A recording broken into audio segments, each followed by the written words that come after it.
friends of the pod. This is another episode of Nobody Asked Us with Des and Kara, presented by Des and Kara, sponsored by Des and Kara, represented by Des and Kara, all the things Des and Kara, and special guest, the man behind the scenes who makes it all really happen, Chris McClung, joining us today. We're just going to dive right in. You don't get a proper intro. People can pull their opinions and bio for you together at the end of the episode. How do you feel about that, guys? They can figure it out. I like the whole presented by Des and Kara. We do it all. Nothing is with Chris. Left. Yeah, with Chris. We're getting produced by done. Chris in there. Yeah. All right, Chris. Well, you're on today because we are a 3-person team. Mm-hmm. Even though Des and I get all the credit, we're a 3-person team. You are the person that told us what equipment to buy, held our feet to the fire to actually record. Right? I was involved. You gave me permission.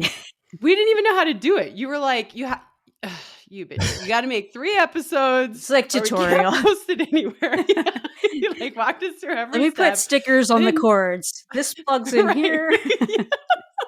That's match the true. colors. We'd be like, I don't know, I can't hear you. Yeah.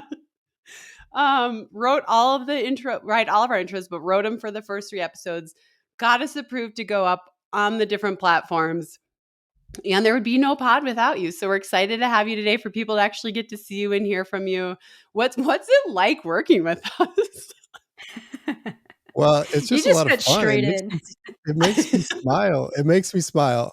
I think Des alluded to this sometime off camera in Boston, that she got to see my reactions because I was off to the side doing the sound while you guys were doing your Freshly Fresh episode. And so she got to see how I was reacting because usually my camera's off and you guys can't tell. But it's just a lot of fun. It makes me smile. You guys are fun to work with. And yes, at times maddening, but that makes it fun too. Why? There was a long pause the episode where my internet cut out 50 times. Well, we could go back to choosing the theme song. That all is where it really started. Where it's like, I think that's a good.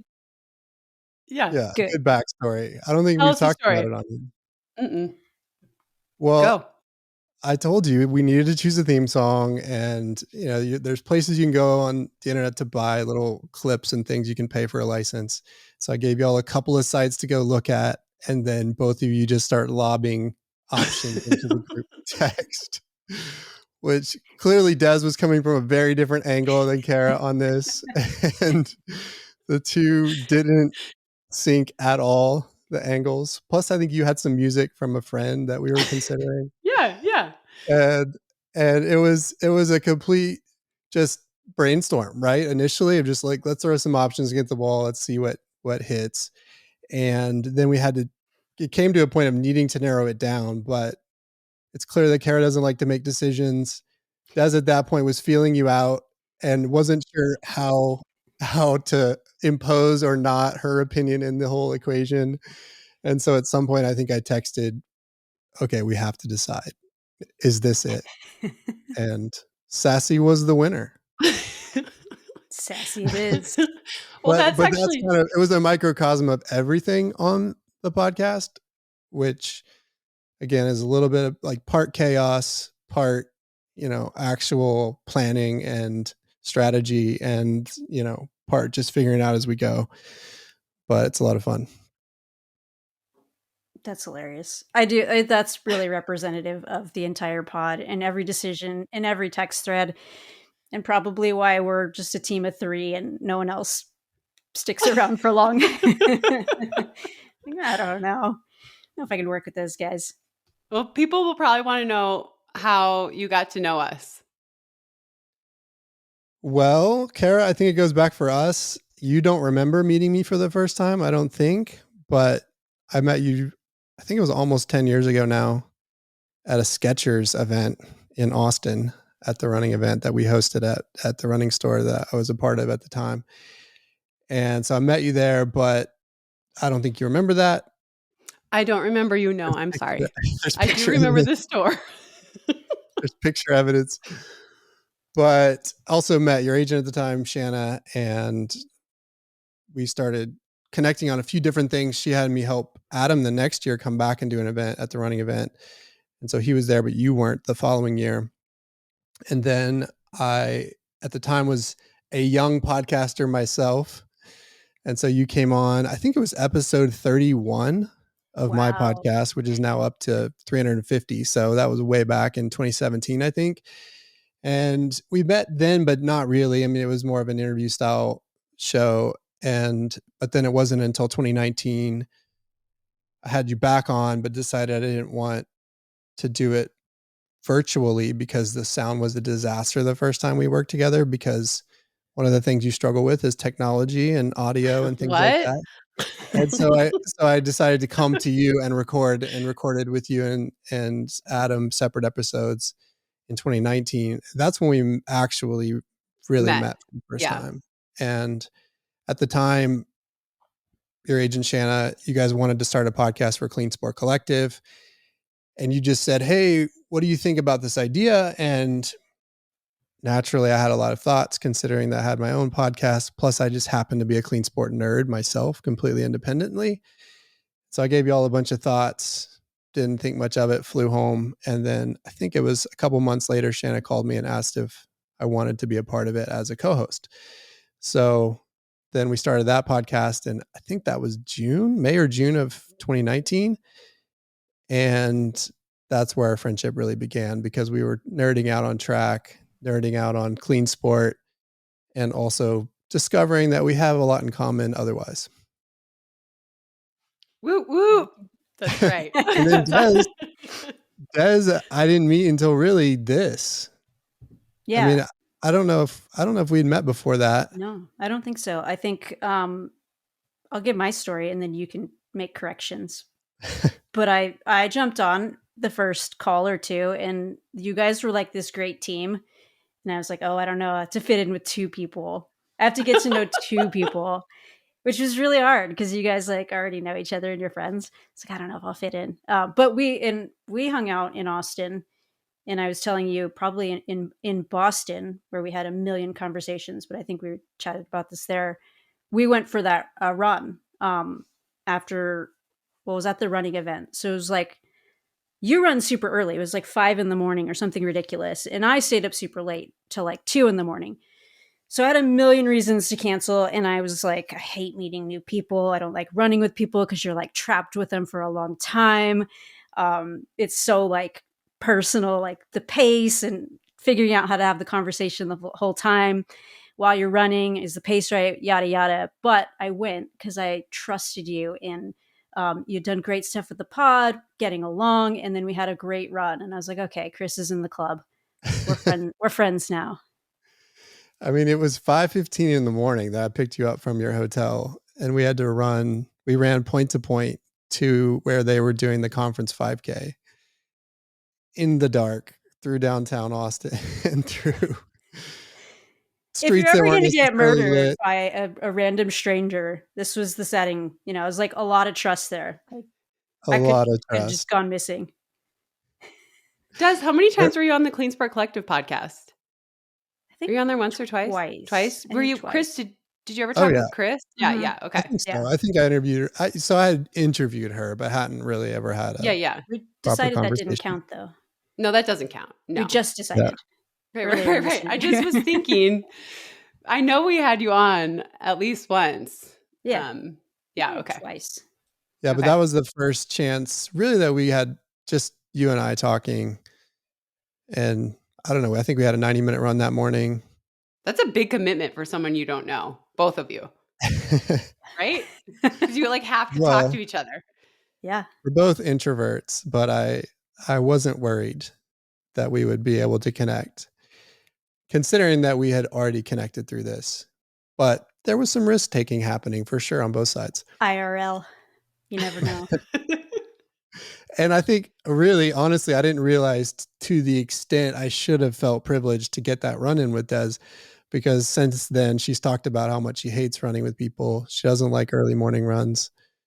And so, yeah, I now feel very privileged that I even had the opportunity. Basically, I'm just a complainer. No. Hopefully I didn't go too slow for you. That was my worry. I was also fortunately in marathon training at the time, so I needed a nice long run that morning as well. But you've done you never know. TRE. Like TRE is like trade show. It's basically from my experience, it's like a bender. Like 3 days where the industry just stays out too late, gets up too early, drinks too much, doesn't sleep enough. So it was good, but it was hard to get up. It's like, She was in the mode.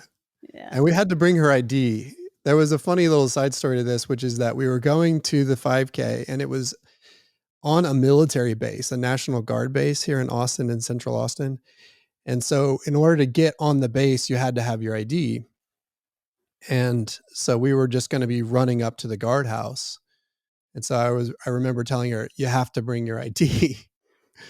So we run, we're running and we run up to the guardhouse. We're presenting our IDs so that we can run through. And at the same time, the bus from the conference pulls up right behind us. And everybody that were conference goers were looking out the window. You're And like, clearly it's eyeing it, being Des. And in my head, I was just thinking, well, the legend of Des grows. Everybody else took a bus and she just ran here. It was like, they're like, she's so tough. She's so dedicated. I'm like sweating tequila. Are we almost done? Maybe the bus will hit me. But you did well. You did not show it that you didn't want to be there. So I appreciated that. No, it's like every run. Once you get started, it's better than you expected. And then company, like I would not have run, certainly not at that time, maybe not at all, had I not met up with you. So it was really great. And we got to chat and it was a great conversation. And now we're like friends. It's great. She hesitated. She hesitated. I hesitated because I was going to say best, but I didn't want Kara to get mad. Yeah, I was going to say, wait, what? We're the three amigos. Come on, don't kick me out. No, it wasn't really until Boston that I thought for sure that I was in with you, Des. I wasn't sure before that. Okay. Because you're someone who keeps people at arm's length, and I understand that and appreciate that as someone who operates similarly. So I wasn't sure until Boston, and then I think for sure this year in Boston, I realized, okay, I'm in with Des, at least enough. Just one half step into the circle. Yeah, I think that's fun about our group is that we actually are, I think we're all pretty similar in like, so feeling everyone out and like finding our space and how much can you text and like when is too much? Did the sarcasm come through? Like I use too many emojis because I'm like, okay, no, this is just a joke. And my favorite thing on text to do is laugh at my own joke. Like you can hit the haha or the exclamation so that like the tone comes through. Yeah. I don't know if you guys have noticed that. This is why I use too many exclamation points in emails for this exact same reason. Because I'm pretty serious. And unless I interject those, then I'm worried people are going to think I'm mean or something. So I get it. But email form. Fair enough. Well, I love our text thread. It makes me happy. I was running today wearing my Apple Watch and a text came through on our thread from Chris. And I was like, crap, like I'm not even 2 miles in. I was hoping to run 7 miles. Like, do I go back to the car? Like, what do I do here? I'm just going to have to suck it up and finish the run before I can see what he texted us. Oh, so, you had to wait. I see. I was like, I really want to know what he's talking about. But, It's a good mismatch of current events, hot takes, some planning on the podcast, things we should talk about.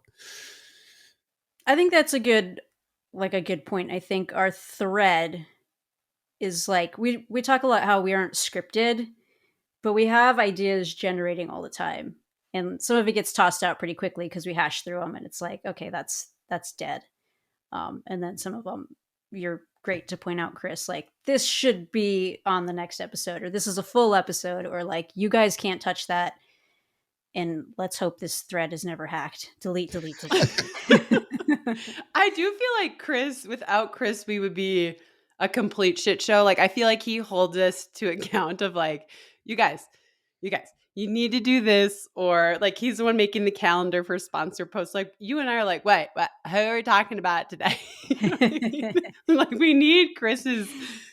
He keeps us on track. Don't you think? We'd be lost without you. Some semblance of order, yes, but I try not to overdo it because I also don't want to overstep. You don't. You I just also don't make want to us overstep do it. because I'm like, this is not my thing. This is y'all's thing, and I don't want to be intruding on that. I want to be facilitating from behind the scenes and helping amplify you guys. That's my mission. It's not about me. So I try to wade in where I know I can be helpful, but I also don't want to impose because this should be about you guys. Well, I think it's an incredible balance, and we all agree that this wouldn't happen without you. But I do feel like the last couple episodes, like this character has been building, and like people are like, "Who's Chris?" Like, we need to know more about him, and we're starting to build this like persona, like this character. And I just came back from Mexico, and I'm gonna brag. I went to Lucha Libre twice, not once, but twice. And with mask, with the mask, the whole thing. I negotiated those with my ticket price. We paid for the tickets, and I was like, and that includes a mask, right? Because you're in Mexico, so you have to negotiate everything. And they're like, yeah, sure. Here's like the cheapest one. But I was telling Kara before we started that like I really wanted you to be this character and to just come on with a mask, like this legend of Chris. We can make you like a name starts to grow, but just a voice. Yeah, maybe it would be funny if we did that. Like we created this whole character, but then it was obviously, like very obviously, just you coming on. You had to play a character, and we would interview. What do you think about that? Do you think that's good content, or should we throw that out? I think I would be terrible at playing the part, but I think it would be good content. That's what I told her. I was like, he would not be able to do that. He would be like, wait, what? You want me to do what? I am just not interesting enough or funny enough for that. You are funny. You're holding back right now. Come on now. I can help with Mexico trips though. I'm really good at that. I feel like with a mask, like you could really just like, because there's plenty in there, and you know, a beer and a mask and freshy fresh, some type of Spanish Chris name. We'll work on it. We'll work on it. We'll dig it. There's, I took drama class in 7th grade, and there were some things that happened in that class that I think probably everybody would be shocked by now. Well, we need to hear it right now. Like, what are we even talking about? Please dive into this story. And go. You're on. And scene. Well, first of all, I'm an introvert, very shy, right? I mean, especially back then, no one could get to know me. I was in my shell. I was quiet. I was a nerd in school. And so taking drama class, the only reason I took it was because I had to have a fine art. And that was just the thing that seemed least imposing of the fine arts. I ended up being Willy Wonka in Willy Wonka and the Chocolate Factory in the school play. Why am I just learning about this right now? Like you don't ask enough questions, Kara. I actually feel like you've been holding out on me because you've discovered recently that your daughter is quite the talent in theater, and you're like, I don't know where she got it from. Hello, Willy Wonka. Willy Wonka. She's doing musicals. My daughter was Hamilton in Hamilton recently, which was amazing and unexpected in so many ways. And no, I can't sing, but I was Willy Wonka in Willy Wonka and the Chocolate Factory in the school play in 7th grade. And I think it was I don't know that I was that good at acting, but I think it was mainly because Willy Wonka had so many lines well beyond any other character that the drama teacher thought, well, if anyone's going to remember it, it's Chris, because I have a good memory. So I still think that that's why I got the role. But yes, there's some history there. We will need some photos. Yeah. I wish I had photos. It was videotaped at one point. Or there was a videotape at one point. I don't know where that exists today. That would be amazing to find because I'm sure it would be hilarious. Especially if you knew me back then, because I was not too, I was such in my shell. So there you go. That's one fun fact. So what took you off the stage, and how did you find running? That was good. That was top notch. Nice transition. I didn't find running really until college because I played soccer growing up. That was my Willy thing. Wonka. Was running a lot with soccer, but not knowing it. And if I did, it was punishment for my sport. As you probably know, Des.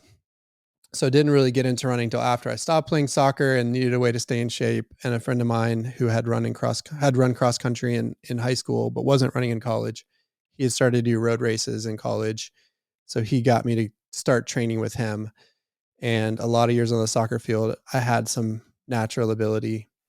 So he's a big influence. His name's Kevin. He was the best man at my wedding. And my wife is also a big influence. I met her in college. She had already run a marathon before I met her.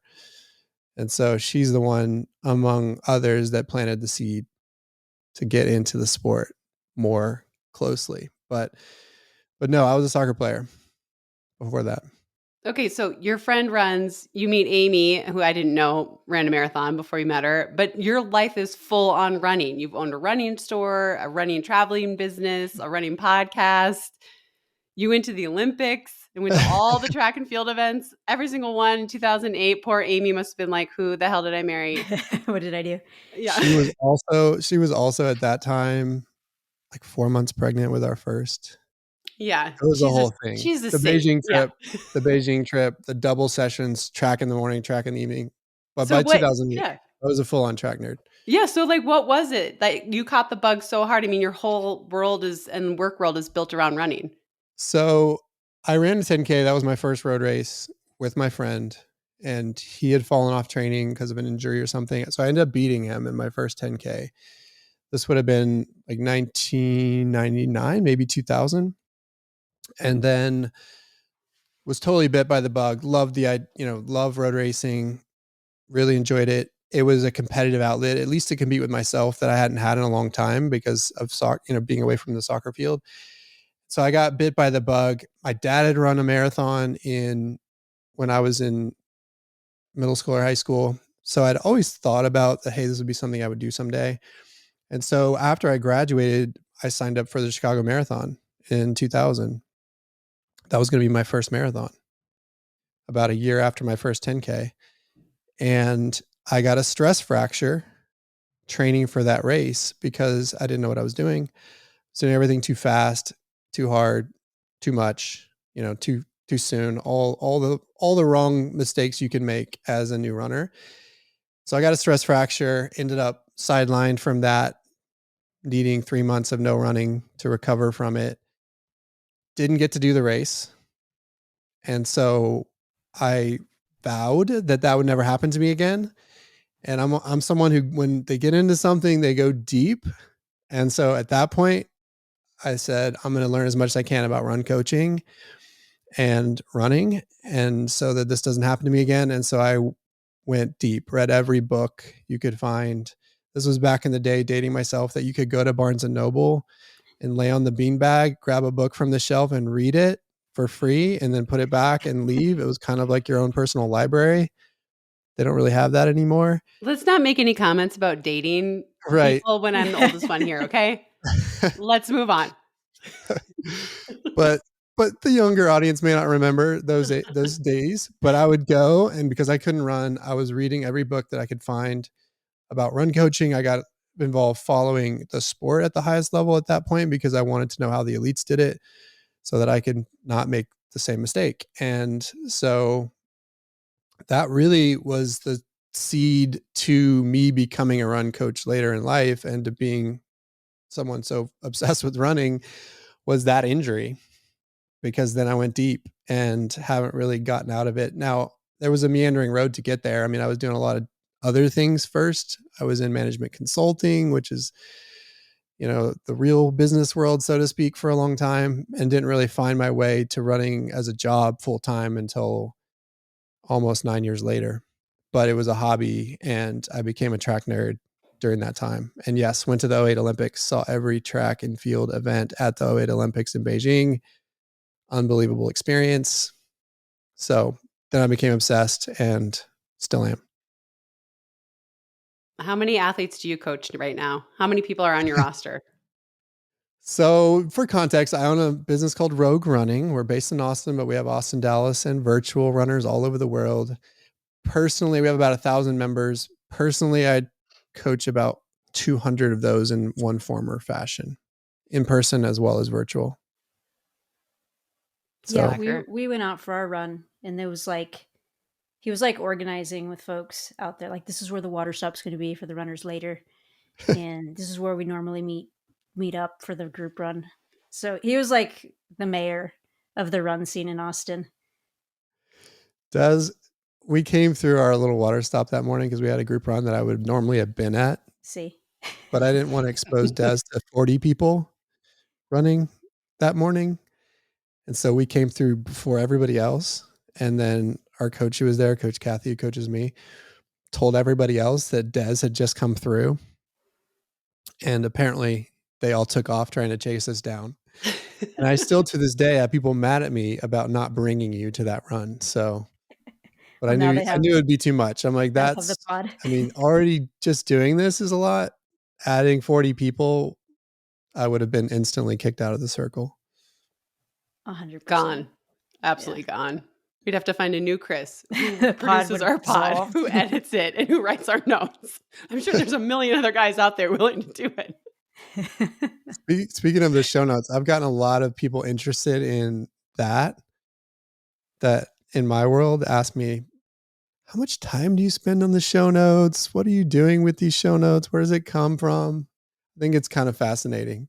I also find that it's been an interesting journey with you guys because I'll text you guys like lines, just testing the waters. Like, is this going to be okay? And in general, I think I've been okay every time. What hasn't made the cut that you would say that you're like, I wanted to, but they were like, I didn't even send it. You wouldn't say it. I mean, we've never rejected an idea, so I feel like you've never rejected one, but I have in my own head. That's for sure. And there were definitely some from the Taylor Swift show notes that got rejected for sure. But I don't know actually off the top of my head, because usually once something's gone, it's gone. How do you come up with those ideas? Like they are so clever and so on the nose every time. This last Taylor Swift one, like someone was like, he should write for Taylor Swift. And I was like, how do we make this happen? But then we'd lose you because you'd be a billionaire. I was just plagiarizing Taylor Swift.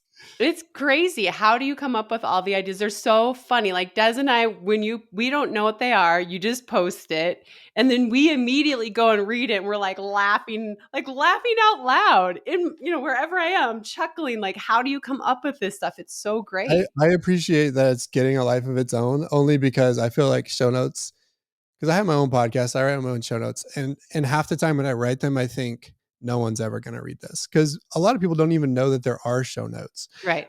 They don't know if you click on the more button, it's all there, or whatever platform they're looking at. So half the time when I'm writing them for my own podcast, I'm like, this is dumb. No one's ever going to read this, but you have to make it good just in case someone does.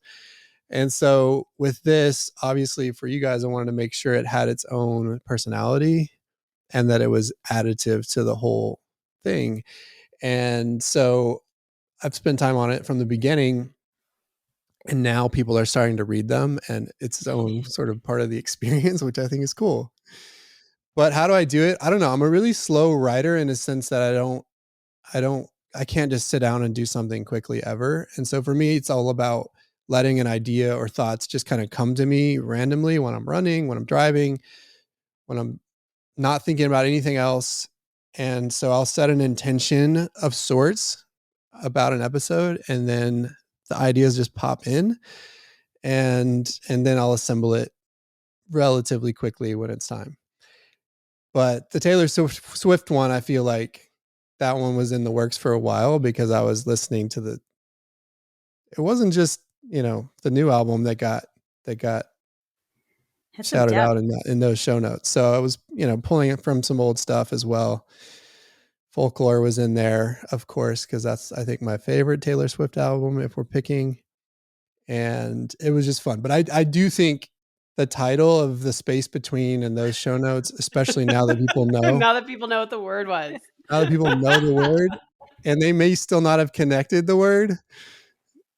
We don't even need to say the word, but But I still wonder if people that picked up on that word picked up on the clues, because there were two in those show notes for both, or there were two total, one for each word.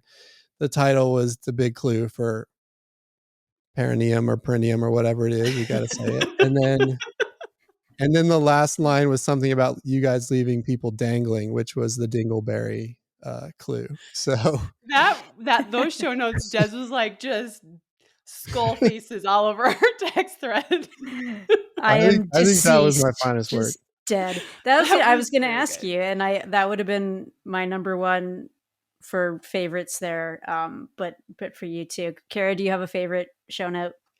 I mean, they're all so good, but probably the first one, I felt like I had to post it. It was when you were like, "It's a cold day in hell," because Des and Kara we were like complimenting USATF. So you wrote something about it must be hell has. I can't remember, but I ended up posting it because I was giggling so much reading it. So I mean, they've all been great, but that one was the first time where I like couldn't contain myself. Willy Wonka, I was also a author. Dave Matthews Band fan in college, so had to pull out the Dave reference, and the quote, the lyric that I pulled for that to lead the episode, was also appropriate. So it wasn't like all just fun and games, but I like it to be both funny and relevant. Easter Egg City. I like it. Yeah. But I have a question for you, Kara, Oh, because we've really known each other for 5 years now, 5 or so. I just wonder why you think we became such good friends, because it's weird to meet people later in life and develop friendships in your 40s. We weren't 40 then, but you know what I mean? We might have been. I was. You were. Sucker. I wasn't quite 40. You weren't, but I I was. wasn't quite 40. Yeah, I think that we've talked about this a lot. I know so many people. I'm friendly with so many people. I enjoy a lot of people, but there is like then a little bit of a protective bubble.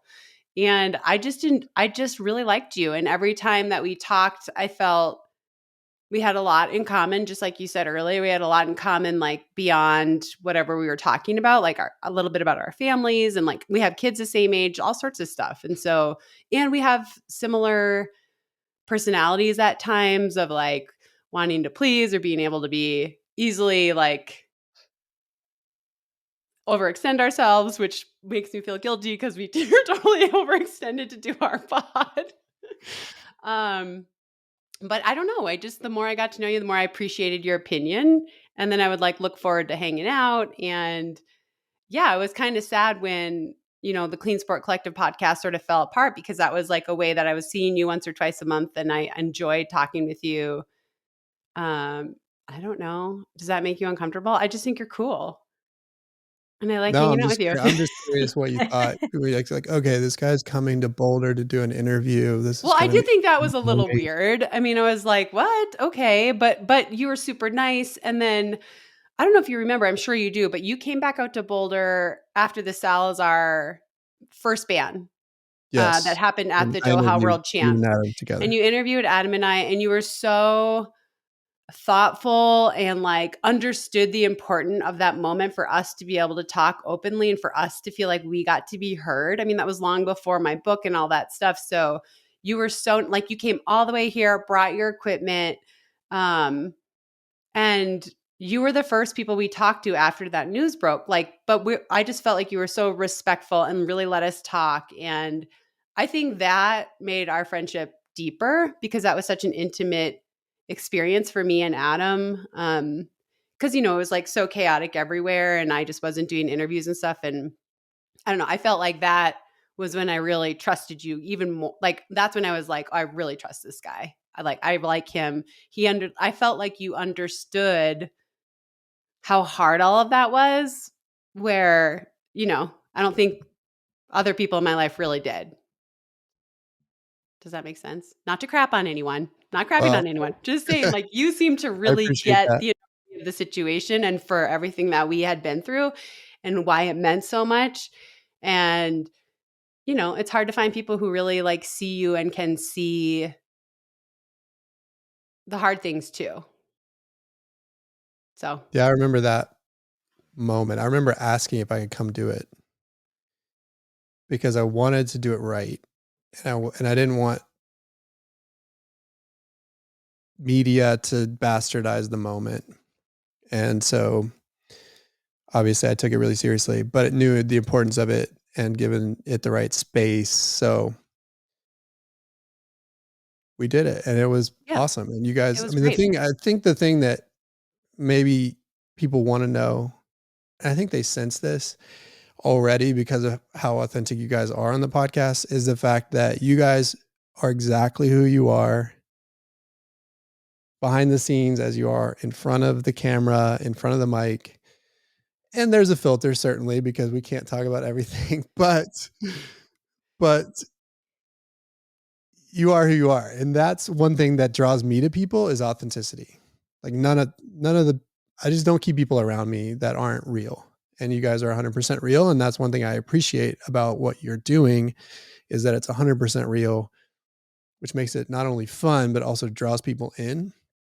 And so for the listeners out there, Kara and Des are exactly what you would expect.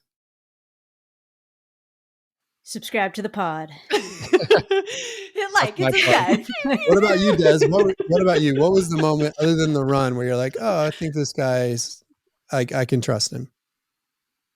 Who says I can? Not there yet. Working on it. See, that's what I thought. No, I think with both of you, it's pretty similar. I think you're both really bright. Like we have a lot of shared experiences, and you offer these like very interesting perspectives that allow me to see things outside of my own lens and scope. And so it's easy to talk to you because you're bright and you bring interesting and new perspectives and ideas. But you're also very thoughtful. Like things don't just get said because it's what should fill the space. Like it's like how you were talking about the show notes. You're like, I don't do it quickly. Like I think about it, I process, and then it comes quickly when it's time to do it. But like with both of you, there's a thoughtfulness and a genuineness to the conversation. So it is easy to chat freely and authentically because I feel like you're giving that to me. So I feel safe giving that back, if that makes sense. Group hug. And learning to trust you guys eventually. On that note, I also would say, just to compliment both of you, I'm going to make your heads big, is you're also both really sharp and smart and savvy when it comes to sport and the space and what we're doing with all of this. And that's fun and refreshing too, because, you know, I'm not just a sound editor over here. I have a business. I enjoy that aspect of it and helping to the extent that I can. But that is one thing I think that complements as well, as we all end up having a unique angle that adds up to something that's bigger than anybody could do on their own. And that's pretty cool. I would say, go ahead. You guys are the business savvy people.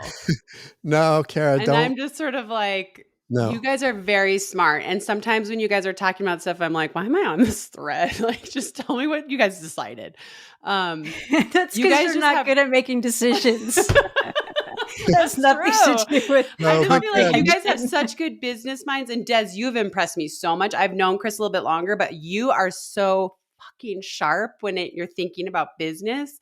And it's really impressive. And it makes me feel really confident in all the decisions we make because I really trust both of you. And I think you guys are both so smart and you really think about things outside of like, here's an offer. You think about the long-term impact of that. What does that actually look like? And it's made me feel really confident in every decision that we've made. But I wouldn't knock down your business savvy. Maybe you don't know all the lingo and the words or whatever, but you're really smart when it comes to people. Oh, really? You are.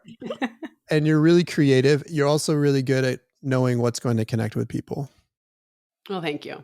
Well, I think you can feel it in the conversations we have about the sport, right? Because it's not just like me. Did you guys watch the Brady roast? No, I just saw clips of it.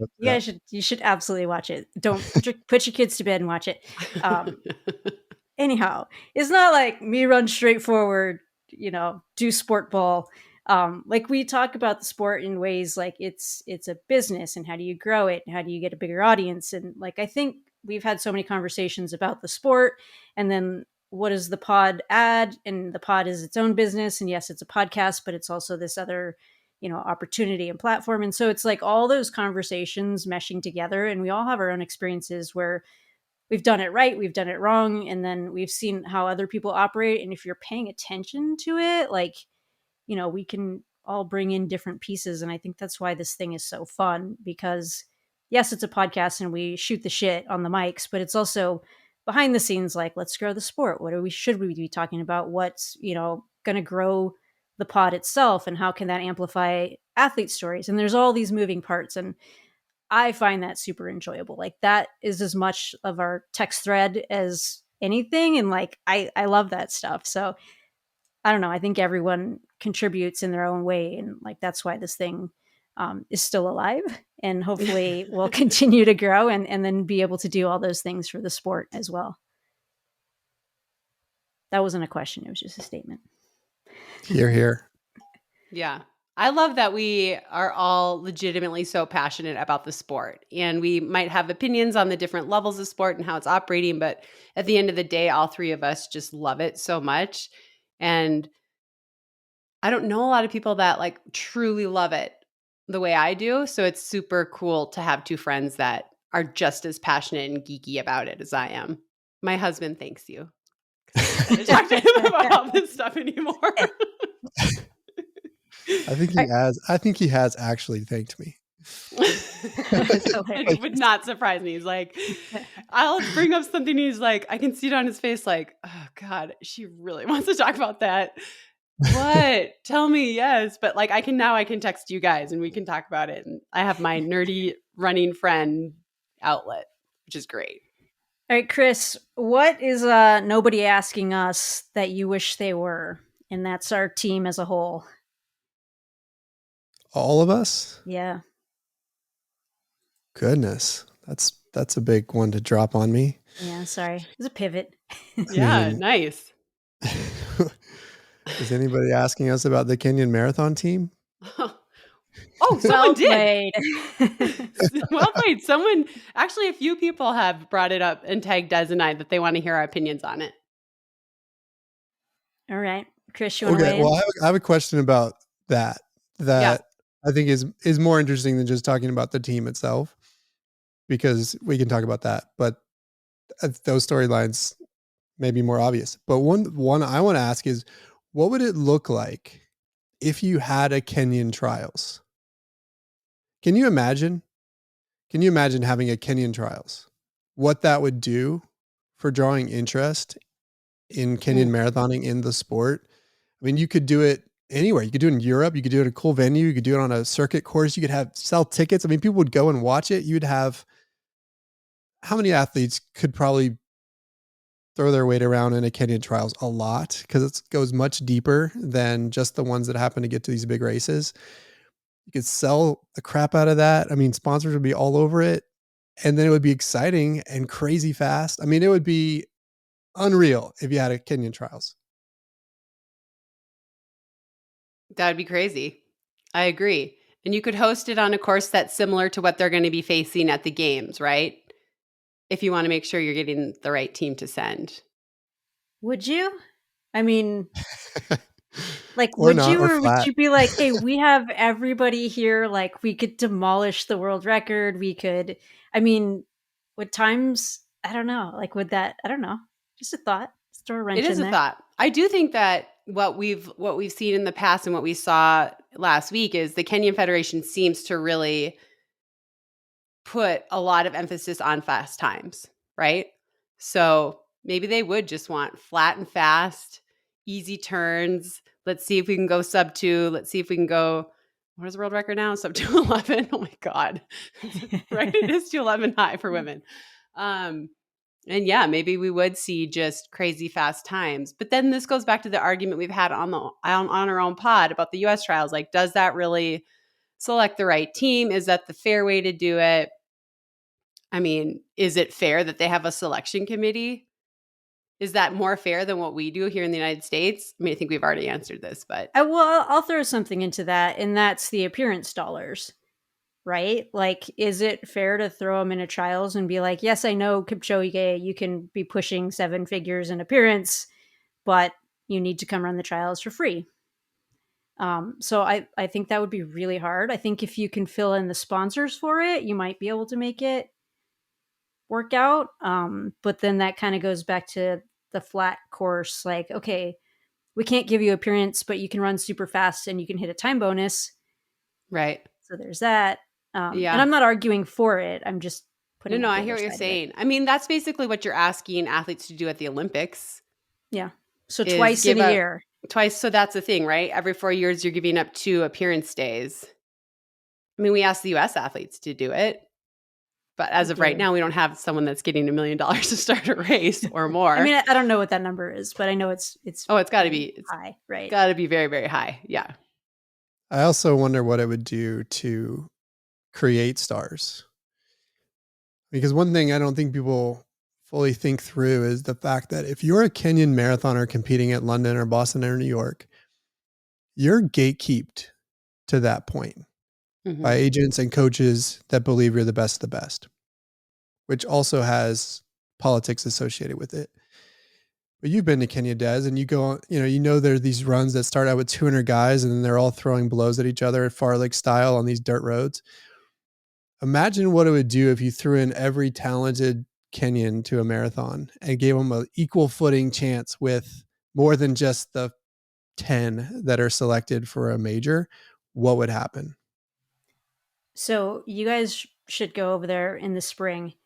They do this. The Rosas put this on. It's called Discovery Kenya, and it's like American Idol for the Kenyan runners. Like you win this race, you get a contract, and it's a massive start line. All the guys just go out crazy hard. It's literally like a rolling start because people are so amped. They're like, okay, runners set, and they're just like going already. It's roughly a half marathon, and then if like folks drop out, they have to rip their bib number off because they'll like just jump back in. But it's wild. Like it's a crazy event, and they're running super fast. It's up high. They do Discovery half and then Discovery cross country, so it's like a mini sample. And I mean, that's like the feeder program, right? That then you get your contract, and you go to the majors. So it's there. But about the next level, right? Mm-hmm. Which would be kind of fun. I mean, I kind of like what Chris is saying. It's like Calvin Kiptum ran 3 marathons last year, right? Or he ran 3 marathons in a year. He went from being no one knew who he was to being the world record holder. Like maybe there's another person like that out there that's coming from the 10K or from the half that all of a sudden is challenging Kipchoge down the home straight and, is just discovered in that moment. I would really love to see that race you're talking about, Des. Yeah, I mean, I bet that is just bonkers. who would be the Molly Seidel or the Fiona Yeah. of Yeah. that moment? Because there would be. There would be somebody who just came out of the woodworks because the talent depth is so insane. Yeah. So live pod from E10. Let's do it. Let's do it. Although So when there you you said go. the name Rosa, that made me a little uncomfortable back from my Clean Sport Collective days with Chris because they Yeah. seem to have a problem with athletes getting popped. But The Rosa's notorious. yeah. They say they don't know. They don't know. They don't know why, but they do seem to have quite a bit of athletes. A lot of athletes going rogue. Yeah, a lot. Okay, so let's talk about this though in the way that everyone expects us to talk about it. Okay, let's just go there. All right. What do we think about the selection? First, the men's team doesn't seem as controversial. Well, I mean, Des said Kipchoge shouldn't be on the team, so I'm curious what she thinks now. Like, is this the right choice? I get it. Pretty sure we both said it. We both said it. Don't throw her under the bus. Well, I mean, she led with it maybe, but you were talked into agreeing, I think. I remember right. I just like to be controversial. I don't know. I'm not against it, obviously. Like that, I think the greater story, the greater good here is super important. Like he has this crazy chance to make history, and he's certainly earned the opportunity looking at the whole career to get the shot to do it. Who do we feel like he bumped that, could bring more to the sport or more to the team? Well, I'm not really sure. That's why I thought if Evans Chibet had run a phenomenal Boston again, he would have been the person that we could argue should have been there instead. But, he ended up third there, which is not bad. Right. But at all. Yeah. But, when you're talking about a team like Kenya that's just so solid, you have to be almost flawless. I will say that you said on our last podcast, seeing Perez, Chepchirchir come back and win in London after, a couple of years of injury, that you thought that made a better case for Kipchoge to also be named to the team. And then today when I was running, the article that Chris sent was about Kipchoge and how after Kiptum died, there was a lot of rumors and things on social media saying he was somehow involved in the death. And I hadn't really even thought about that, but I'm not saying he's making an excuse, but it would be like he said he didn't sleep for 3 days leading up to the Tokyo Marathon. And I mean, if people are spreading rumors that you had something to do with someone's death, I feel like that would affect you. Yeah. Or no? I'm getting blank stares from you guys. Well, yeah. That, and the fact that he's the 2-time defending Olympic gold medalist, I just don't think. No, I'm just saying maybe that did affect his performance in Tokyo, which was sort of the nail in the coffin for Des and I. We were like, okay, well, he dropped out. He dropped out of Boston, and then now look at, it's trending down. And now I'm like, okay, well, maybe we should have been a little bit more like, well, I mean, people are saying he murdered someone. Maybe that would affect you. That's all. That's all.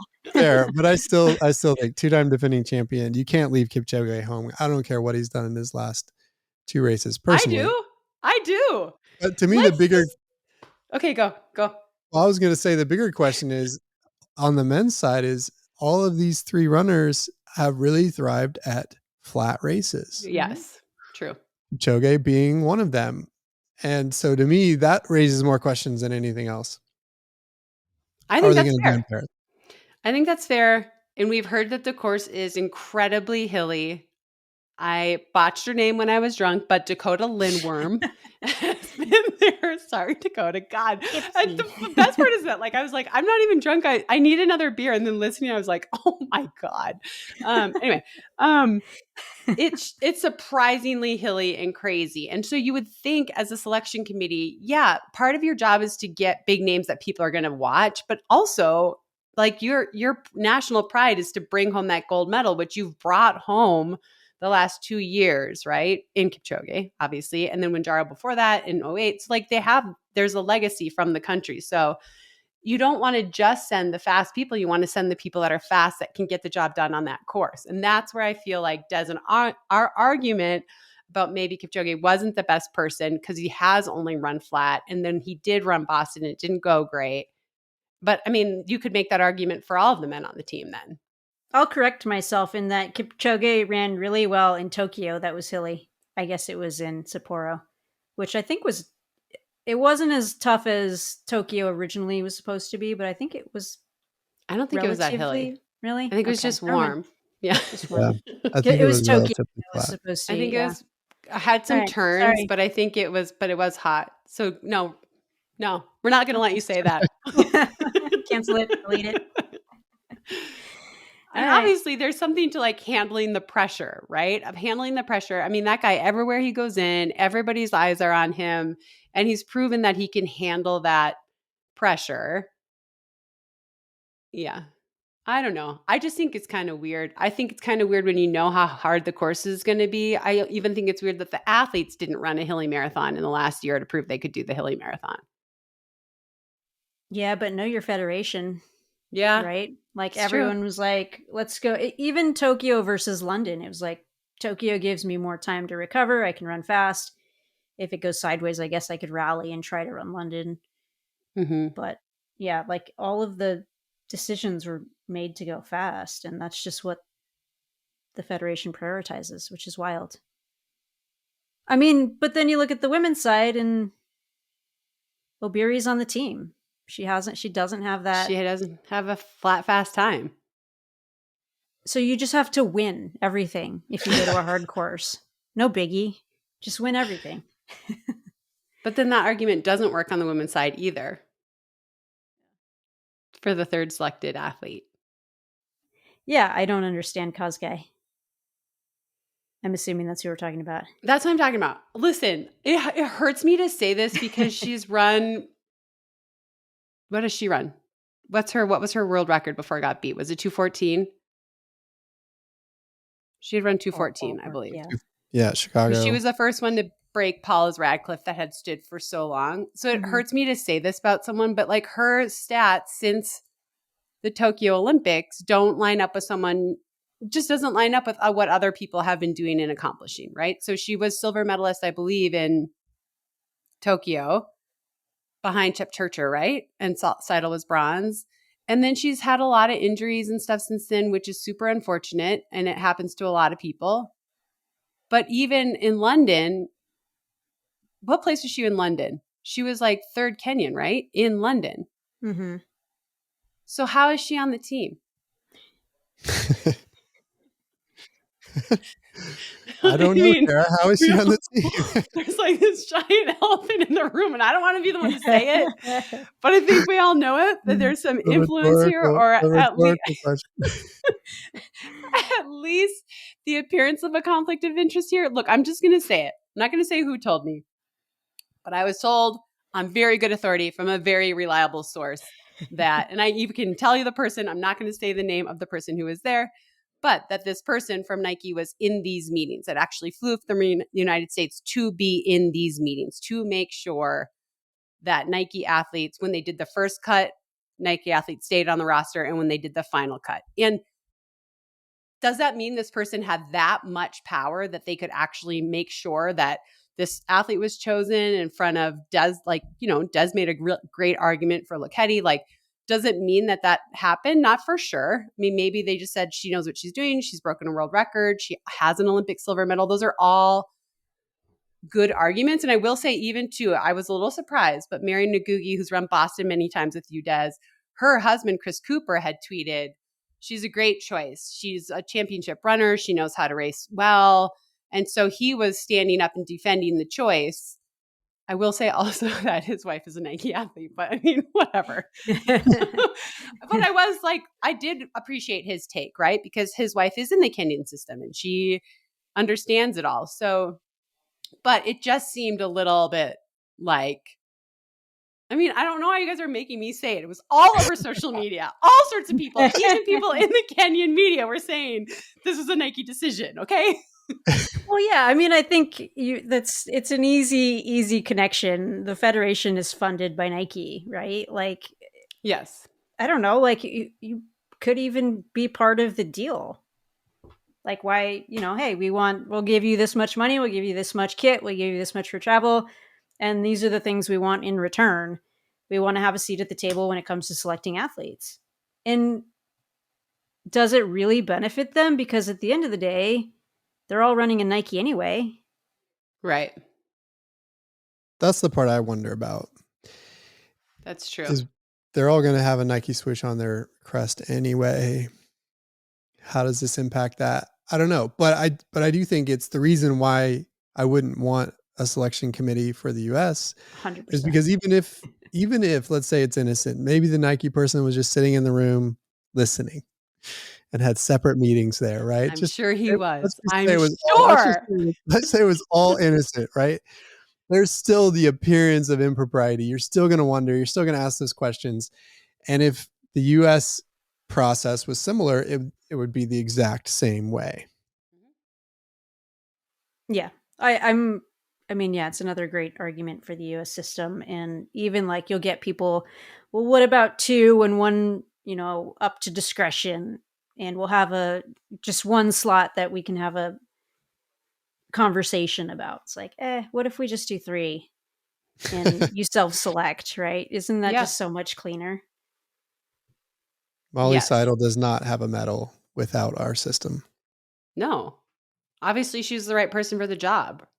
I just think the way that the U.S. does it is the cleanest, fest. And of course, there's going to be a favorite that gets injured right before. Of course, there's going to be a favorite that gets sick at the trials. There's always going to be those stories that absolutely are heart-wrenching and suck. But overall, I just feel like there's not even an argument against it. It is the only way we can do it where politics will never enter the picture. Here's the date you have to be ready on. Show up, top 3 across the line, and there's no favoritism. There's just nothing. Everybody knows the date. Everybody knows the time. You can't argue against it.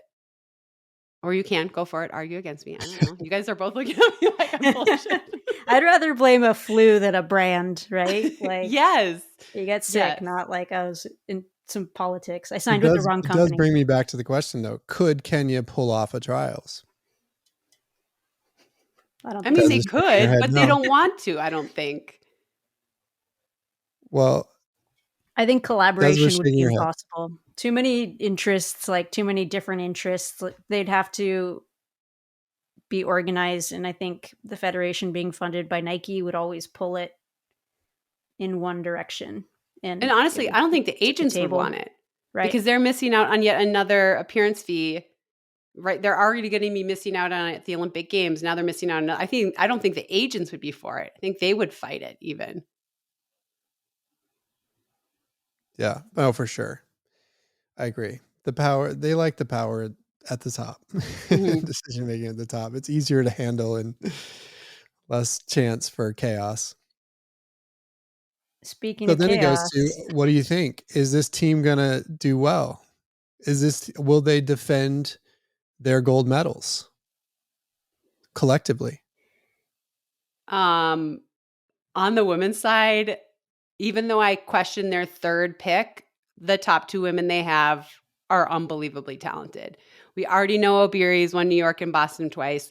Her first ever marathon, we consider a fumble. I think she still got 4th at New York. And we're like, oh yeah, she didn't respect it or whatever. She still got 4th at the New York City Marathon. And then obviously Perez won the Tokyo Marathon in just a couple months later, or 2.5 months later, won New York. So she knows what she's doing. She's obviously back. I think we talked about the last pod. The way she ran that last 400 was mind blowing in London. So I feel like one of those 2 women, it's going to be tough to put people in front of those 2 women. Do we have the Ethiopian teams yet? No, not yet. Not yet. All right. So we'll have to do this again. We'll have to do this Those again. Are good points. I think the men's team is definitely gettable. Meaning, I don't know that they defend. You're doubting the god? I am. I mean, Kipchoge has not. Oh, look at you now. You were holding Des to task and you have the same exact opinion. I'm not saying he shouldn't be on the team, but I do think it's going to be tough for him to defend on that. Go home. Nice. Calling me out. Yeah, no. I agree with you. I think it is harder on the men's then side. You agree. I do, but I'm just saying it's funny that you were like, well, Des, you're the one that said, and then you're like, I actually totally feel the same way. This is how good conversations work. But well, who do you think is the favorite on the men's side worldwide? Whew. That's a great question. I don't know. It's so much more open, don't you think, than the women's side? I feel like on the women's side, we were like, oh, Beery's going to be a factor. Chip Churcher is going to be a factor. Hassan is going to be a factor. The Ethiopian that just got second or third. I would like to be in this race is Jeffrey Kimrorer. Because he's a great cross-country runner, has run fast on the track, has done well at New York. I feel like this is the type of course that he could do well on, but he hasn't been healthy, so sadly we won't get to see it. Okay, well, that doesn't tell me who's going to win. Well, I don't know. The answer is I don't know. I mean, this course is going to be insane. There's a 13% grade on one of the hills. I mean, that's gnarly. How long is it? Do we know? Mile? I don't know off the top of my head. I don't know either. And it's late too, right? Like it's gonna be wide open. Past halfway. It is late. The hill section is late. Yeah. That's so fun. It'll be good. So do we segue to another thing nobody asked us about? I can ask. It's not running related. Do you want to go there? They're both looking at me like That's a terrified. Kara question. No, it's not. Go there. Just do it. Okay. Okay. What do you think of the Beyonce album? Like, are we mad that she went to country music? I'm just I'm asking pumped for it her. broadly. I'm asking it broadly. I'm not asking it with any angle or agenda. Well, I'm not gonna lie. I don't know Beyonce as well as Taylor Swift. So I can't have the same conversation I had on the last pod. But so far, I think I've heard 3 songs from her, 2 or 3 songs from the country album. I like it. I like that she is doing it. I think there's I know the backstory, right, of where she performed at the Country Music Awards and people were mad about it because people are stupid. And I like that she's just doing it and owning it. And she's not even calling it country music, but yet everybody loves it and everybody in the country music industry seems to love it. So I'm double thumbs up. Anybody else have thoughts? Told them your favorite Instagram background song. No, people stop. I will say this has been a rant of mine for about a month now. Please stop using the Texas Hold'em song. Please stop ruining songs in general. This is actually a rant. I'm just going to go on real quick. We know it's a cool song. We all have it on our playlist. And this song in particular is the song that literally broke me. Every time I open up Instagram, I don't want to hear Texas Hold'em and you trying to make it applicable to you. You actually don't have cowboy boots. You don't live in the South or whatever. I get that there's a cool song. We're all like, oh yeah, but we are killing good music on Instagram. Killing it. So just, diversify, go back in time, go to the 80s, go to the 90s. I don't know, but please, just because of hot songs on the radio doesn't mean everybody has to make a reel about it and rant. I support love that I got that out of you. That was awesome. That was way better than I expected. I don't even own cowboy boots, and I live in Texas and was born and raised here. So yeah. Why don't you own boots? Right? I think that's actually not a good thing. More scary. Why are you not a real Texan? Where is your accent? He does say y'all occasionally. You'll get occasionally I'll throw in a y'all. I'll throw in an ain't. But no, I lost my accent somewhere along the way. Why don't you have boots? Did you have boots when you were little? I did, because my mom bought them for me. I've always found them very uncomfortable. I'm like, why would I wear something so uncomfortable? Does Amy wear boots? To break them in? She will, for sure. Amy definitely wears boots. We go. I mean, I like country, and we went to the CMT Awards just like a month ago when they were here in Austin, and Amy had her boots on. I did not. What's your favorite song on the Beyonce album? I like the Miley collaboration. That's my favorite. Because I like Miley and I like Beyonce, and together, it's kind of like you were saying about Florence and the Machine and Florida. Their voices meshing well. I feel like Miley and Beyonce had a real good mesh going there on that song. I need to spend some time with it. I like Jolene. I think she did a great job with that. So sassy. It's sassier than the original, which is cool. Yeah. I also love the fact that Dolly's into it. Mm-hmm. And embracing it, which is cool. That song needed a redo, and Beyonce nailed it. Perfect person. Also, Dolly is so great. In all ways. Just like as a human. Yeah. I didn't grow up on her music or anything, but she's just a great human. All right. Well, should we do our segment? Yeah, let's do it. Are you going to be part of this? Are you going to do the I'll do it. No, I've got a pick. Okay. Just in case I have a pick. Hopefully it's not you the can same step in for me because I don't have one. No, you got to just come up with something, Des. Sorry. I'll go last then. All right. Okay, Rally. So obviously this is the Wazelle segment. If you can see my shirt on YouTube, the best running apparel for women by women. This is our last segment with them. Coupon code. Yeah. That was so business-like. She's like, coupon code. It's nobody 10, correct, Chris? That's right. Nobody 10. One-time use code, but your entire order 10% off. So show some love because, as we talked about last episode, if you wanted us to keep it real, we need you to support the brands that are supporting us. Okay. Do you want to go first, Chris? What's your Underbird performance of the week?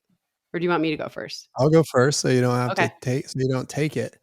So I'm going to pick appropriately Okay. Moselle athlete, Maddie Borman, who ran in the Diamond League in China and ran a time, I think 1936 or 34, 12 seconds off of her PR. I know Maddie because she grew up in the Austin area in a small suburb called Leander. She won state titles there. She also worked at our store when we had She a did? store. I Yeah. didn't know that. Yeah. She worked part-time and was always super quiet, but really diligent and just a phenomenal runner. And I love her story because she's been grinding for a long time. She went to the University of Colorado, had challenges with injuries on and off, and, probably questioned whether or not she should go pro, and, ultimately did. And now she's racing Diamond League. She was the only American in that race. 12 seconds off of her PR as a season opener in a steeplechase that is now wider open because of, sadly, Emma's injury. And so you just never know. And so my underbird of the week goes to Maddie Borman. She's awesome. That's a good one. CU grad, former Goucher pet sitter, Moselle athlete. That couldn't have been more perfect. You hit Shut all it the down. We're boxes done. for me. Nailed it. I'm done here. All right. Do you want me to go, Des, or do you want more time? No, I got mine. Okay, go for it. Do you want me to go? Okay, I'm going to go with, this might seem a little out of sorts time-wise, but I'm going to go with Jess McLean. Bring the Pain McLean, formerly Jess Ton, fourth place finisher at the trials in the marathon, and big fan. She's getting ready for a 10K coming up. She's going to make a big effort to try to get into the trials, and I think she's going to surprise a lot of people. So I'm saying this out in front. It doesn't seem right because she already surprised at the marathon trials, but I think she has a lot of unfinished business on the track. Look for her at the Sound running 10K. I think she's going to have a big result, and then you come back and be like, oh yeah, we heard about it here first. You know what? I have to give you credit is that when we were doing our lead up to the Olympic trials marathon, you shouted her out pretty early on. Like you were talking about her bio and stuff. And so it's like you saw this coming from afar, and now she's just crushing it. It's really cool to see. Okay, I'll do the last one. I'm going to give mine to another CU grad, Rachel MacArthur, who I don't really know personally. I think I only ran with her a few times when she was at CU, but she graduated a couple of years ago, has had some injuries, and Colorado coach Heather Burrows reached out to her and said, hey, I heard you're still trying to run professionally. I heard you're dealing with your injury. If you need a surgery, CU will pay for it because you incurred that injury while you were at CU. So she had Achilles surgery. What is it called? Haglund's deformity. Haglund's. Yeah, she had that surgery in, I think maybe August. And she won the U.S. Road Mile Champ this past week in Des Moines. So I just think I've given it to her because I don't think anyone expected her to do that. She had to fight through injury to continue to keep running. And now she's a U.S. champ. So I'm like, that's my underbird, Rachel MacArthur. Good job. Way to stick with it. Love it. Are we doing a top 5? Do I get to participate in the top 5? Oh, do you want to do that? We're going to, but we will now. Let's do it. We're on a roll. This can be a regular old top 5. Yeah, go for it. Do you want to start? Valid. I have one thing to contribute. Okay. That I think is appropriate. So I got to shout out my daughter. She's amazing. 11 years old. As I said, she was Hamilton in Hamilton back at the end of last year. And then now she's doing a Taylor Swift Eras tour. It's not a concert. It's like more musical, but they're singing Taylor Swift songs as a part of it. And so that's coming up here next weekend where she gets to do her Taylor Swift performance with her cast. She opens the show singing our song. And I've never heard it. She will not practice for us, but really excited to not only get the Taylor Swift overexposure, but to see the kids doing it and my daughter continue to blossom as this crazy musical theater person. So that's a top 5. That's a great one. I like that. All right, I got one. I got one, which is not as cool as your daughter, but I'm pretty sure that Des and I celebrated pet birthdays on the same day. Cinco de Mayo. Yeah. who's currently injured. We don't know what she did, but she can't put any weight on her right paw. We took her to the vet. Nothing's broken. But anyway, she turned 3 on Cinco de Mayo, and I'm pretty sure Rivers turned 1 on Cinco de Mayo. So, pet birthdays. What fun. You're 1. And Rivers had a cocktail I saw. That looked, what was in that? He did. They had dog margaritas, as yogurt, cucumber, and then maybe a touch of lime or something, but it looked pretty fancy. He enjoyed that. We got him balloons and we got him a piñata. He popped one of the balloons immediately and we're like, this is a bad idea. Took all the balloons down. Piñata stayed out though. They enjoyed that. Nice. Yeah. Okay. Well, I feel like that sort of stole a little thunder, but I'm going to give another top 5 to Rivers because he graduated from bird school. We thought he was going to be gone a month.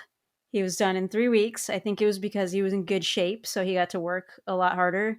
And we picked him up, and he looked fucking huge. Like he looked like a man. It was like he's so big. Like his chest filled out, his face was all blocky, and I was like, we've missed his childhood. But now he looks a little bit like we're used to his new body, and he looks like a little puppy again, which is great. And yeah, he did a great job. He was done in 3 weeks, and we're excited to have him home. Except that he also returned home a little humpy, so we're trying to work on that, which I feel bad for poor little boss. Just like everywhere. Saw a picture of that, I think. Yeah, it's hard not to get. He's always kind of doing it. Like, stop. He's such a boy. Well, he is a teen. Yeah. Or he's about to approach that. Kind of not really, but yeah. Okay. Chris, can you come up with another?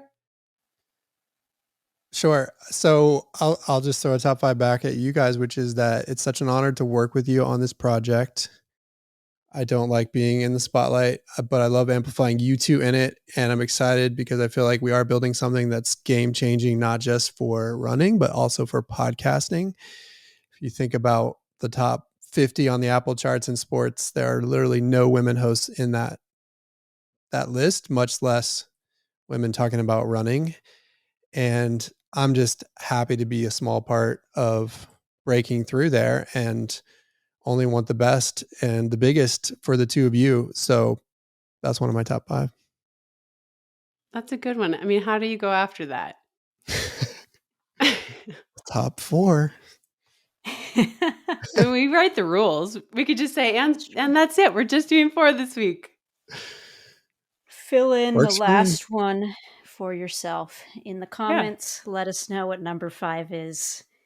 And then the person with the best number 5 in the comments can submit the 2 mystery words. Yes, perfect ending. We didn't play this week because no one guessed them correctly. Nobody got it, so we didn't play this week. But yes, whoever has the best top 5 answer, we'll reach out and you'll get to pick the words. Should we say what the words were before we wrap here? Yeah, we can do that. I had to say serendipity. I said serendipitous, I think. Serendipitous? Yeah. And I buried mine. I'm a little disappointed because we do give some clues, and Barbara King Solver fans a little disappointed. I summarized the book that I was reading and talked about it being a boy swimming around in a lagoon, which is really doesn't have much to do with the book at all. And that was like, I thought someone would be like, I feel like you've simplified this a little too much. The word was lagoon.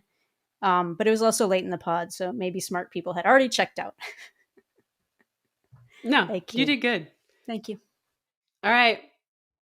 Chris, why don't you wrap us? Okay. Well, thanks for having me on. Now I can happily go back to behind the scenes. But that's a wrap. We'll talk to you next time.